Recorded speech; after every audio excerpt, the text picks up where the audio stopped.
Salam Kak Yatno Bintang.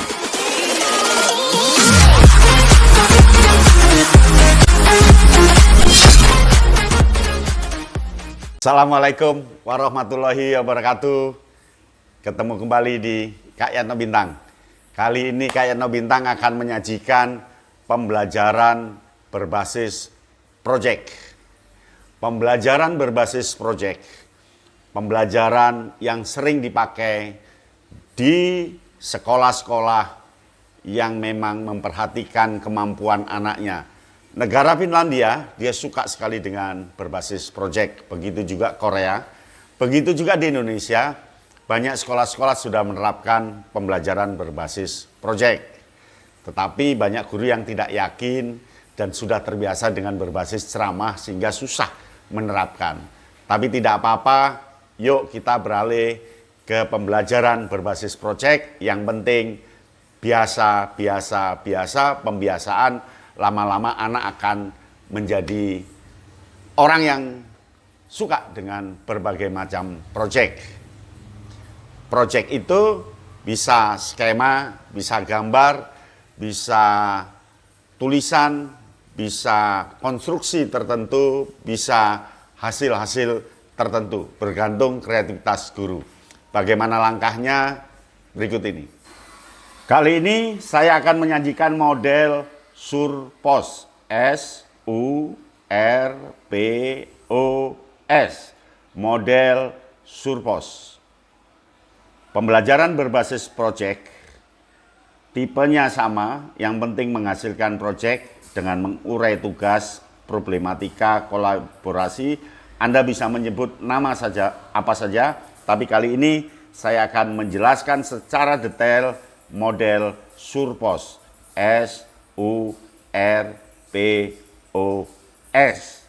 Anda bisa menerapkan model ini di uji coba, nanti kelemahannya apa, kelebihannya apa, tulis di komentar ini. Saya yakin Anda pasti bisa.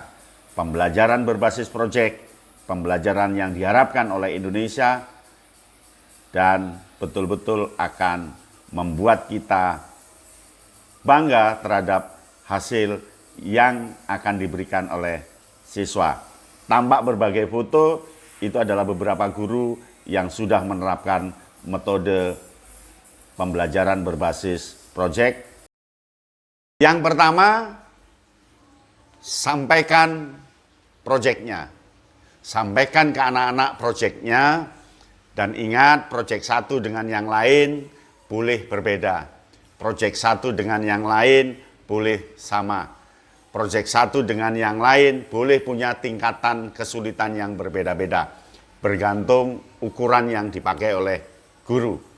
Sampaikan nama projectnya.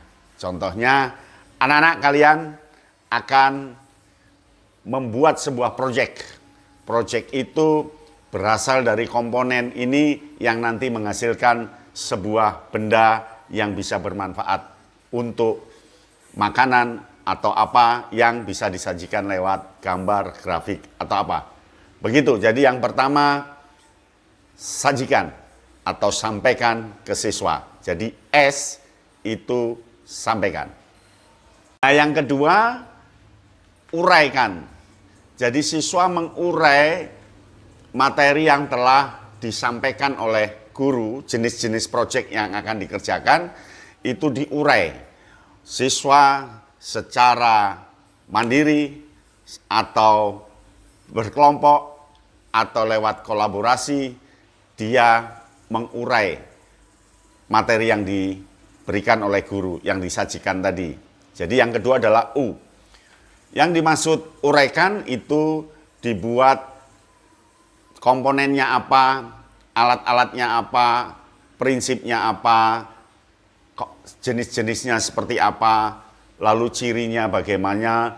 Dia mengurai dengan mencari buku-buku di perpustakaan, di internet, atau di apa. Dia mengurai apa yang diberikan, disajikan oleh guru. Nah, yang ketiga, R. Berikut ini. Yang ketiga, refleksikan. Jadi siswa menyampaikan hasil uraian dari sajian tadi, direfleksikan oleh guru, diuji petik, mana langkah yang sudah benar, mana komponen yang kurang, mana komponen yang harus dibuang, mana komponen yang harus dipindahkan, lalu unsur mana yang perlu ditambahkan, unsur mana yang harus diberikan, diskusikan ke siswa berdasarkan refleksi hasil pekerjaan siswa berupa uraian tadi. Di refleksi ini, guru harus mengalir dari hasil yang dikerjakan oleh siswa. Karena siswa diurai tadi, dia pasti akan memecahkan masalah, pasti dia akan kolaboratif. Jadi refleksi ini meninjau kembali hasil uraian yang disampaikan oleh siswa. Berikutnya P. P yang dimaksud adalah praktekkan, proseskan. Setelah mendapatkan refleksi dari guru, siswa mempraktekkan dengan membuat komponen-komponen, dengan membuat peta, dengan membuat grafik, dengan membuat tulisan. Pokok P itu praktekkan dalam sebuah proses. Di praktek itulah guru harus mengamati dengan cermat mana yang kira-kira betul-betul sesuai dengan yang diharapkan oleh siswa, mana yang kira-kira akan terjadi penyimpangan. Nah, di praktek, di proses, di penerapan ini betul-betul harus ada komponen-komponen yang harus dinilai oleh guru terkait dengan checklist dan sebagainya. Ingat, ketika praktekkan, beri kebebasan anak untuk apakah dia di lantai atau di halaman luar atau di mana, yang penting tidak mengganggu kelas lain. Jadi P ini penting karena dia justru di sini dia langsung praktek membuat proyeknya. Ya, nah berikutnya O. O itu omongkan. Yang dimaksud omongkan, anak-anak ngomongkan hasilnya di depan teman-teman kelompok lain atau dipresentasikan ke depan kelas lewat chat atau lewat PPT atau lewat apa. Yang penting siswa mengomongkan problemnya apa, yang dia atasi apa, hasilnya seperti apa, proyek jadinya seperti apa. Omongkan. Nah, ketika diomongkan ini jangan terburu-buru. Biarkan anak ngomong sepanjang-panjangnya, ngomong sebanyak-banyaknya, supaya melatih anak menurunkan gagasannya, dia bisa mempertahankan pendapatnya. Beri pertanyaan-pertanyaan terkait dengan apa yang diomongkan. Dan omongkan ini jangan tegang, omongkan dengan santai, sambil humor atau apa begitu. Jangan takut dengan waktu yang terbatas. Siapkan waktu yang tersedia, omongkan ini penting karena belajar percaya diri, anak menerima penghargaan, dan tentunya ketika diomongkan kita apresiasi dengan bagus apapun hasilnya. Nah, yang terakhir berikut ini. Yang terakhir, sebarluaskan. Sebarluaskan proyeknya anak-anak.